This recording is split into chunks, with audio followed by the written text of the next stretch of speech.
This is because we're going to think of this as the starter DNA, or our DNA templates.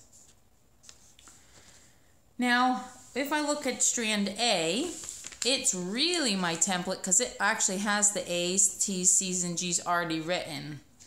And we need to remind ourselves DNA stands for deoxyribonucleic acid, a nucleic acid in general. But the building blocks of all nucleic acids is something called a nucleotide. So right now, I'm going to circle a nucleotide, and please do so on your sheet.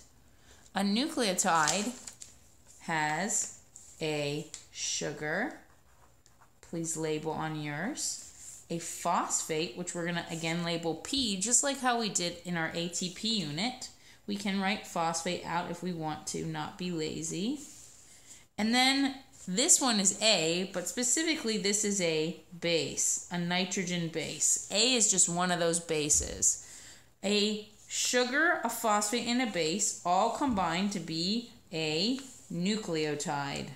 That is the building block or the monomer of DNA. Nucleotide, a sugar, a phosphate, and a base. So if I look here, this again has another sugar, phosphate, and base. And that's going to repeat over and over again. Sugar, phosphate, base, sugar, phosphate, base. Where the sides of the DNA ladder are always the phosphates and sugars going every other, and the inside part of the ladder is those bases. So we're going to start coloring now, and we're going to grab a kind of a pencil or a light brown or black, and we're going to shade the phosphates brown or black, and we're going to leave the sugars white. And that's what our directions say. I don't have a good black, so I'm just going to use a brown, and I'm going to shade. I'm going to leave the sugars open. So I'm just going to go through and lightly shade my phosphates just so I can really see them alternating with the sugars. It doesn't need to be perfect.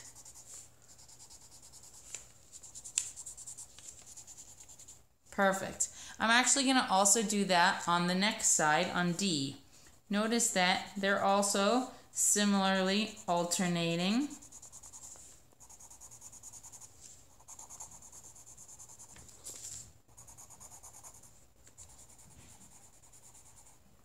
Great job. All right, so now I want to notice that there's A, C, T, C, T, G, A on that polymer A.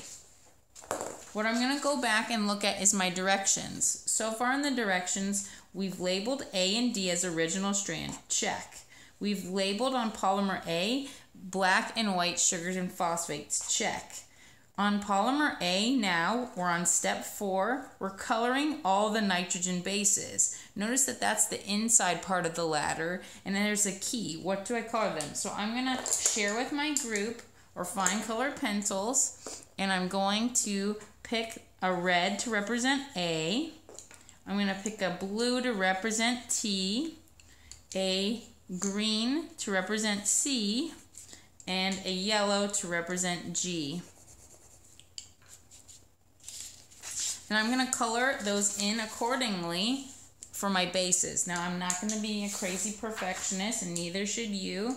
They can just be light coloring. So all of the A's are going to get red, and share those color pencils with others, please. Okay? Please don't be too crazy of a perfectionist. Now, T's are blue, and you don't have to do this in the same exact order as me. However, you do want your T's to be the correct color and so forth. But if you color in your C's as green first, that's totally okay if someone else is using the other colors.